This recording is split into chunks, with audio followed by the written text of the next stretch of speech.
thank you for doing what you did. Raise your flag, stand proud, because you did it so that I can walk with my head tall. Yes, Britain, you did it. No, but I wasn't wrong up in my But I wasn't wrong up in my Hi guys, it's your Island Girl and I'm back with another reaction video for you today. And today we are reacting to the British Crusade against slavery. Now this one came in highly recommended. James and a lot more people came in the comment section and they were like, Island Girl, you need to check this one out. So we're going to dive right into this one. So if you're new to my channel and it's your first time here, come on in, welcome, thank you for being here. Don't forget to go into the comment section, tell me what you'd like me to react to next, because it will be done. To all my regular, my schmegglers, my day one, my sweetie poos, my sweetie pies, thank you for being here. You all know what to do, don't it? Come on in. Put a smile on your face and enjoy this reaction with your Island Girl, alright? Without further ado, because I don't know what I'm getting myself into. Like I said, it was recommended under double. So let me put my headphones on. Let's get into this video. Here we go. Britain's criminally stupid attitudes to race and immigration are beyond parody, by Frankie Boyle. For those who aren't aware, Frankie Boyle is a famous Scottish comedian who is most renowned for being pretty damn offensive. Needless to say, I'm a fan of his.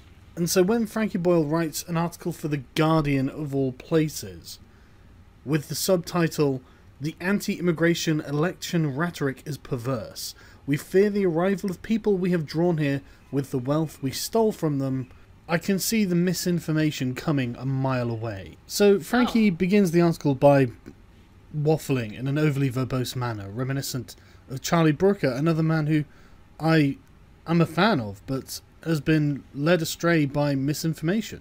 And it's full of these sort of contradictions that I'm sure sounded good when he was writing them, but when you actually think about it, are rather silly. I mean, here he is pointing out the irony of the leaders being nationalist and warning about the Scottish National Party, after making a crack about how the Scottish discovered penicillin, and taking credit for this for some reason.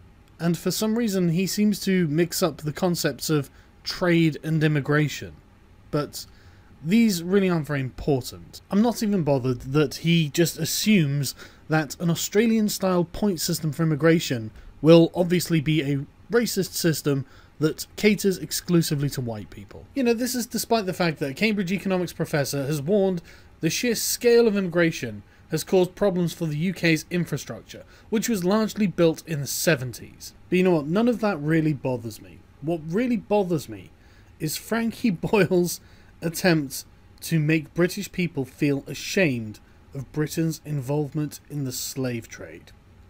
Wow. That really gets my goat, because Britain's involvement in the slave trade is one of the most proud accomplishments of British history.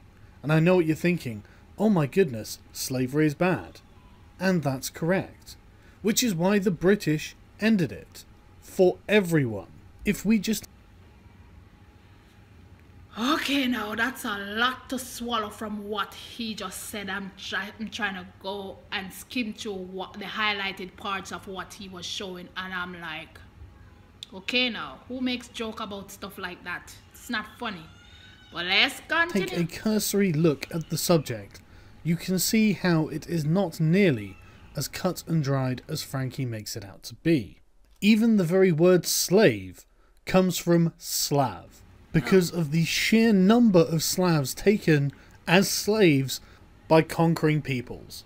But Frankie is trying to drum up white guilt, so let's talk about African slavery. The Portuguese were the first Europeans to start exploring the West African coast, and they did indeed capture African natives to be brought back to Portugal as items of curiosity. Europeans who travelled to Western Africa discovered that Western Africa had civilizations of its own. For example, a Dutch visitor to Benin City wrote in around 1600, "As you enter it, the town appears very great. You go into a great broad street, not paved, which seems to be 7 or 8 times broader than the Warmost Street in Amsterdam. The houses in this town stand in good order, one close and even with the other, as the houses in Holland stand. More than a century earlier, Benin exchanged ambassadors with Portugal. The Portuguese did take a few Africans back to Europe, but they didn't need to set up operations because they discovered that there were already thriving slave trades in Africa. And so they bought slaves from African rulers and traders. The vast majority of slaves taken out of Africa was sold by African rulers, traders and military aristocracy who grew wealthy from the business. Most slaves were acquired through wars or by kidnapping. And before you start thinking that this... Aye. Jeez. This is sold by their own, huh? Crazy is this. This is heavy. This is excessively barbaric.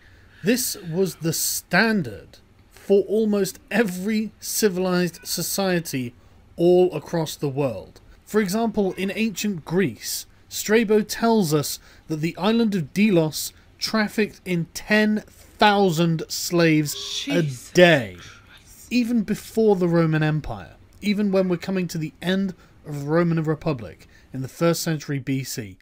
It's estimated that a third of Italy was made up of slaves. Slaves made up of people whom the Romans had conquered and taken back to Italy to do hard labour. And so to anyone even slightly educated on this subject, it is absolutely unsurprising to find that, for example, in 1510, the capital of the Empire of Songhai was teeming with slaves. Slave trading in West Africa was common, but it was different to what you expect. It wasn't for commercial purposes.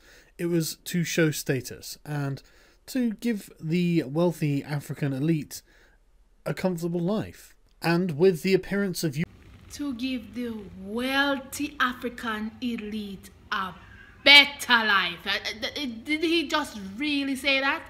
And wow. With the appearance of Europeans desperate to buy slaves for use in the Americas, the character of African slave ownership changed. Okay. Indeed it did. The character of slavery on the west coast of Africa changed to look a lot more like the character of slavery on the east coast of Africa, because we're going to talk about the Arab slave trade, specifically the circumstance of Swahili-speaking peoples. Okay. Unsurprisingly, the Arabs, being far closer to sub-Saharan Africa than the Europeans, had been taking advantage of it for far longer. They were a people with as much commercial nous as anyone else. The ruling class of coastal Swahili society, sultans, government officials and wealthy merchants, used non-Muslim slaves as domestic servants and to work on farms and estates. And they even had plantations, such as the Omani Sultan Said, who became immensely rich when he started up clove plantations in the 1820s with slave labour. Arab Muslims settled along the coast and intermixed with the locals, forming a people and culture known as Swahili, which started in around the 10th century AD. So unsurprisingly, the East Africa slave trade was well established long before Europeans arrived on the scene and was driven by demands for labour by the sultanates of the Middle East. You might be thinking, well, that's interesting. If the Arabs had been in Africa for about 1,000 years, taking sub-Saharan African slaves, why isn't there a very large population of black people in Arabia? Yes. And the answer to that is that the Arabs used to castrate them. Cock and balls entirely.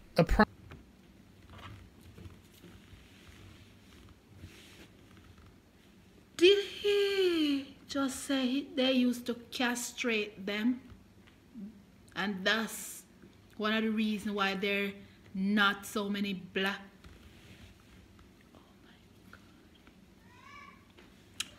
Entirely. Wow. A practice that was supposed to have ended in 1962 when slavery was finally outlawed in places like Saudi Arabia. This, of course, does not mean that the trade has actually stopped. It is still going on today. It's impossible to know exactly how many slaves the Arabs took from sub-Saharan Africa on the east coast, but one historian produced a total of 17 million slaves. I doubt it was that high, but again, we can't know. and it was for over 1,000 years that this was happening. The point is that slavery was ubiquitous. No matter where on earth you travelled, you found slaves. In Europe, in China, in the Middle East, in the New World, in India, in Scandinavia, in Africa. Slavery was as common an institution as animal husbandry. The only thing that separated the Christian nations of Western Europe from anyone else on earth was the efficiency with which they could transport taken slaves. So you're telling me it was everywhere. It wasn't just... Wow. This right here is an eye-opener. Over 17 million? Are you serious? And the castration of... Oh my word. My body cringe. And it should come as no surprise that this was made possible by advances in technology that the rest of the world simply didn't have. The most common number I could find regarding the total number of slaves taken from Africa by Europeans was 11 million, and that is in about a 400-year time span. Portugal took the most slaves, with over 4.5 million transported to the New World. Then Britain with over 2.5 million, then Spain and France totaling just under 3 million. And just so no one is under any illusions, the transatlantic slave trade must have been close to hell on earth. Slaves were taken from Africa and packed into conditions so disgraceful and disgusting it is unsurprising that there was such a high mortality rate for the crossing. As offensive as this is to look at, we have to remember that this is a consequence of dehumanization. The slaves were not people, they were chattel. It will obviously come as absolutely no surprise that the driving motivation behind slavery was economic. Portuguese merchants traded with Africans from trading posts they set up along the coast. They exchanged items like brass and copper bracelets for such products as pepper, cloth, beads and slaves, all part of an existing internal African trade.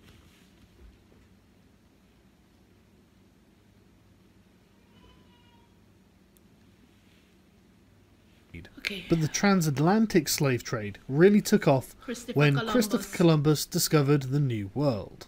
The Portuguese initially had a monopoly on the slave trade, but this was broken in the 16th century when England, followed by France and other European nations, entered the trade.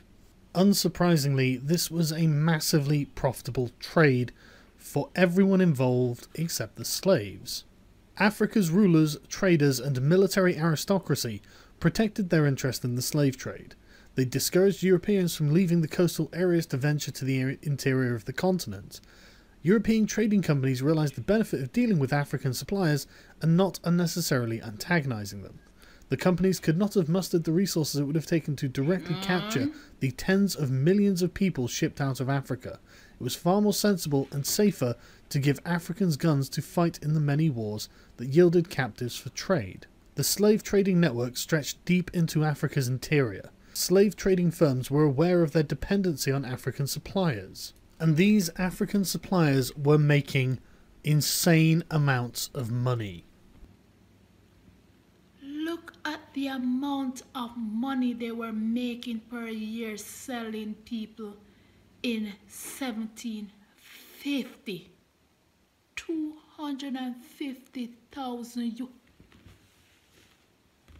What in the world? And the condition that they travel, look like they were packed like they were in sardine tins, the way where they were packed together. Oh God. For example, the King of Benin was making £250,000 a year selling people into slavery in 1750. And his successor said in the 1840s that he would do anything the British wanted him to do, apart from giving up the slave trade. Quote, "The slave trade is the ruling principle of my people. It is the source and the glory of their wealth. The mother lulls the child to sleep with notes of triumph over an enemy reduced to slavery. With an industry so profitable to so many people involved, and so widespread as to be common to almost every nation on earth, why would the British want King Gezo to give up the slave trade? Well, we need to turn back the clock to 1066 and the Battle of Hastings, when a French-speaking Duke of Viking descent called William the Bastard defeated King Harold Godwinson of England. William the Bastard was refashioned as William the Conqueror and took the crown of England, and one of the first things he did as King of England was to have the entire country inventoried. This record was known as the Domesday Book, and we still have it. Okay. Thanks to this hard work, we know that around 1086, 10% of the recorded population of England were slaves. 20 years earlier, when he had first conquered England, William had enacted a series of laws, one of which prohibited the slave trade out of England. I prohibit the sale of a man by another outside of the country on pain of a fine paid in full to me. Now that's what I'm talking about.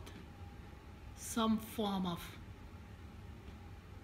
Oh God, I don't even know what word to use. My whole tummy's hurting. We don't know what William's motivation for making this law was, but given that the punishment for breaking it was a fine, I doubt it was for humanitarian reasons. Whatever his reasons, within a generation of 1086, slavery had almost died out in England.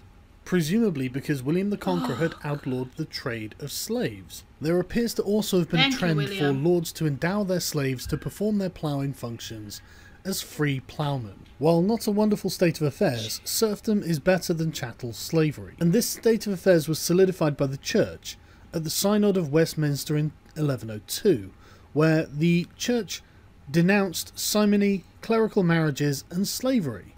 This made England a very unique case. There probably wasn't another country in the world at this time that had outlawed slavery. There were practically no motivations to do so. Wow. This is so eye-opening. This is... Look. I'm trying to...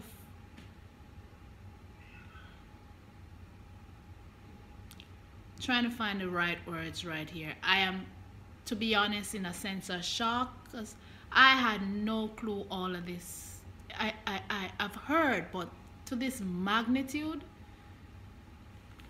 it's the first time ever really sitting down and listen and get some form of clarity as to how much it took place. And I didn't even realize this was happening worldwide until...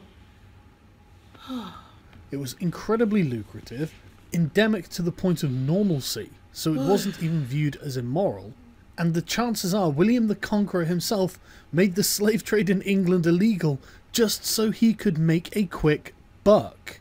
Fast forward 700 years and the international transatlantic slave trade is in full swing, and yet we still do not have slaves in England. And this is where we meet a man named Granville Sharp, a very well-educated, rationalist thinker of the Enlightenment, who became an active campaigner for the abolition of the slave trade. Granville had had previous legal success defending Jonathan Strong from his erstwhile slave master, after being brought to England from the colonies, but we're going to look at the subsequent Somerset Case. James Somerset was a slave from Virginia in America, who had come to England with his master Charles Stuart in 1769, and had run away in October 1771. After evading slave hunters employed by Stuart for 56 days, Somerset had been caught, put onto the slave ship Anne and Mary, to be taken to Jamaica and sold. 3 Londoners had applied to Lord Mansfield for a writ of habeas corpus, which had been granted, with Somerset having to appear at a hearing on the 24th of January in 1772. Members of the public responded to the plight by sending money to pay for his lawyers, who in any event gave their services pro bono publico, while Stuart's costs were met by the West Indian planters and merchants. Given his prior legal experience with the Jonathan Strong case, Sharp... Are you serious? This is... Strong case, Sharp briefed Somerset's lawyers. The judgment was delivered on the 22nd of June 1772, and it was a clear victory for Somerset, Sharp, and the lawyers who had acted for Somerset. Mansfield acknowledged that English law did not allow slavery, and only a new Act of Parliament could bring it into legality. The verdict established one thing very clearly: a slave becomes free the moment he sets foot on English soil. And this was, according to Lord Mansfield, that the air of England is too pure for any slave to breathe. No matter what reason William the Conqueror outlawed slavery for, by the time this judgment was drawn by Lord Mansfield, it had become a point of principle. This precedent wasn't set for Mansfield's personal interests. This precedent was set to determine right from wrong. Granville Sharp went on to co-found the Society for Effecting the Abolition of the Slave Trade with fellow like-minded Enlightenment thinkers. And after 20 long years of campaigning in Parliament, which I won't detail here, they were successful in their goal of abolishing the international slave trade in 1807. Now, if you know anything about 1807, you'll know... Look how many years it took. I'm happy it finally happened, but look how long it took. Huh? Wow. You'll know that this was during the War of the Fourth Coalition, where Napoleon Bonaparte was savaging great powers all across the European continent. The Napoleonic Wars led to new territorial acquisitions for Britain, and helped stuff Parliament with more abolitionists than they had before, which is why the bill providing for the abolition of the slave trade to conquered territories triumphantly passed in both houses. And the following year this was superseded by a stronger measure that outlawed the British Atlantic slave trade altogether. But, given the raging war in Europe, it was rather difficult to enforce due to a paucity of available resources. After 1807, the Society for the Abolition of the Slave Trade, having achieved its goals, became the African Institution, whose principal aim was to ensure the new legislation was enforced and that other countries followed Britain's example. Persuading other countries to join Britain outlawing the slave trade proved more difficult. Despite the efforts of the African Institution and those of British ministers, the Congresses of Paris and Vienna in 1814 and 1815 both failed to reach a specific agreement. Given that this was at the end of the Napoleonic Wars, it's hardly surprising that there was French opposition. Where diplomacy had failed, the Royal Navy had to succeed. It's one thing declaring a writ that people may no longer profit from the trading of human beings, it's another thing to enforce that. Enter the West African Squadron. Okay. Now, you see, I still cannot wrap my mind around the slave trade and it, as much as I am 40-bit, I still cannot wrap. How can a man think that one man is inferior? How can a man think, say, okay, he has the authority to take somebody and take them and just sell them because he... What is man? Huh? Huh? Huh? The West Africa Squadron was a detachment of the Royal Navy that was given the task of blockading Africa, the continent, to make sure that slave traders were not taking slaves to the Americas. Needless to say, in 1807, there was only a token force performing this operation, comprising of 2 ships. This number was increased to 5 ships until the War of 1812 with the United States. But after 1815, with Britain victorious in Europe and supreme at sea, the Royal Navy turned its attention back to the challenge. The institution of slavery was formally abolished in the British Empire in 1833, and by the 1850s, around 25 vessels and 2,000 officers and men were on the station, supported by nearly 1,000 crewmen. Experienced fishermen recruited as sailors from what is now the coast of modern Liberia. It's worth noting that this was not a pleasant job, and the mortality rate was 5 times higher compared with fleets in the Mediterranean or in home waters. To help incentivize the crew, money was actually given to each crew per slave that they freed. But there was a real zeitgeist in Britain for the abolition of slavery.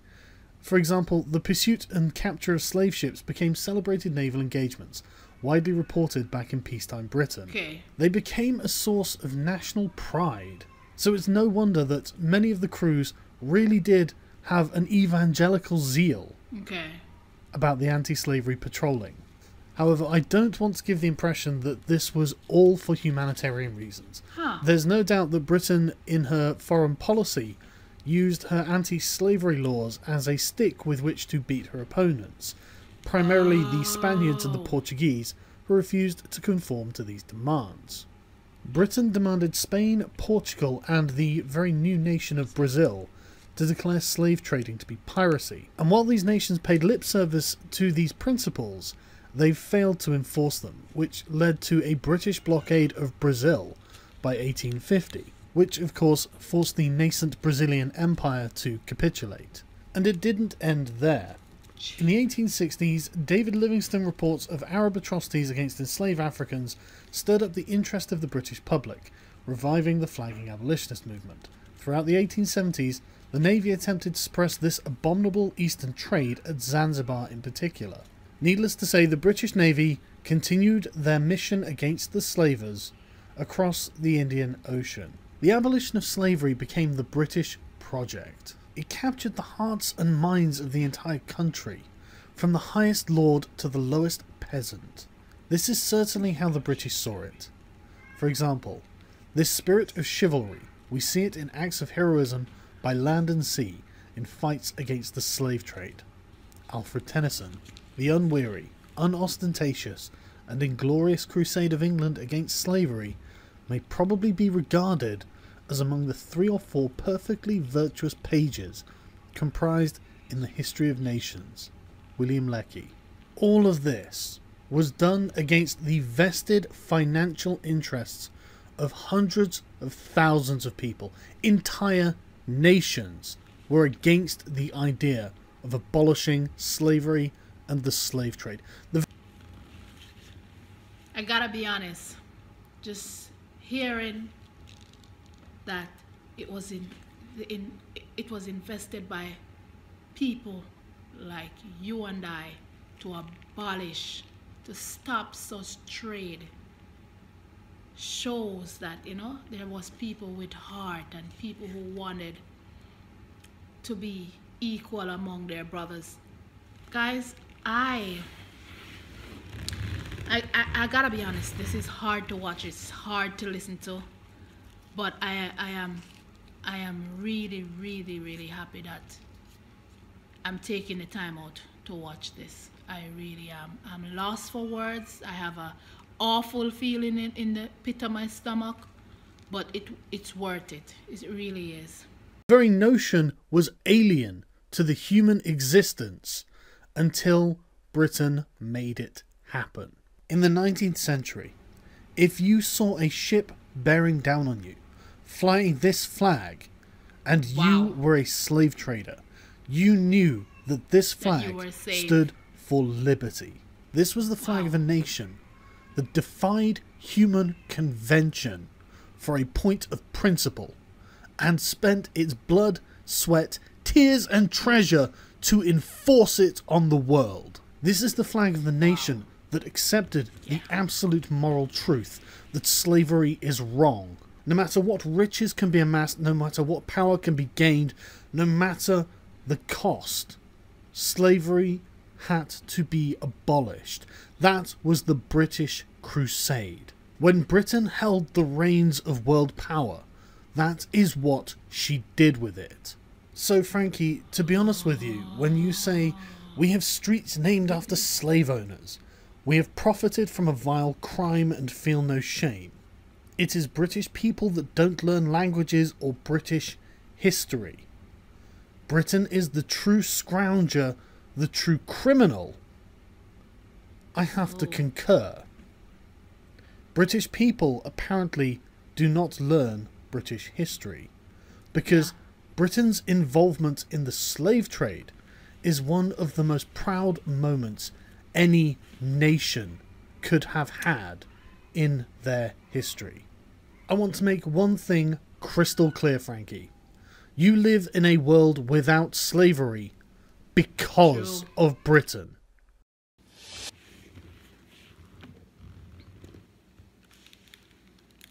I know that's right. So I live in a world that because of British or Britain or the British Crusade,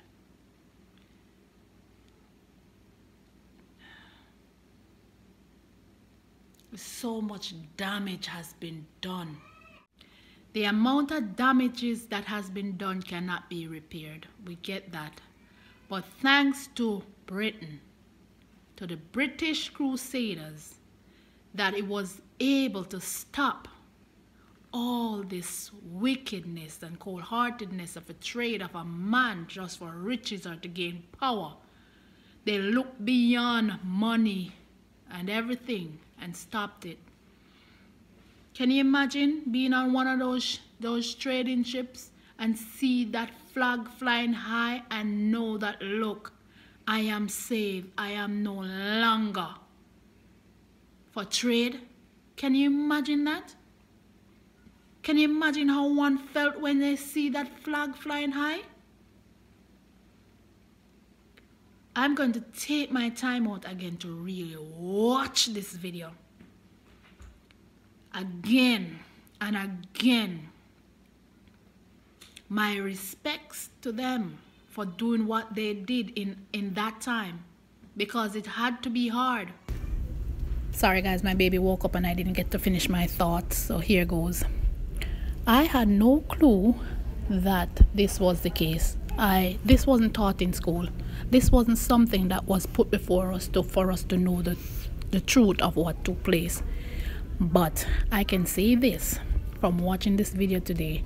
Yes, this is something to be very proud of as a nation, because if it wasn't for Britain, we wouldn't be standing here walking around proudly. We wouldn't be here as oh boy, this is so hard. But my kids need to know this. Other people need to know this, because this right here is what needs to be out there so people can understand that it was because of Britain that the slave trade had stopped. Yes, fly that flag high and walk proud and be happy that as your nation, as a nation, you did that. Yes, it started off bad, but it ended on a very good and positive note. Let's put it that way. With that said, thank you guys so much for requesting this one and letting me have the opportunity to know what you all did, what your country did, so I can walk with my head held high. I love you guys. Thank you. And I'll catch you guys in another video. Love you guys. Bye.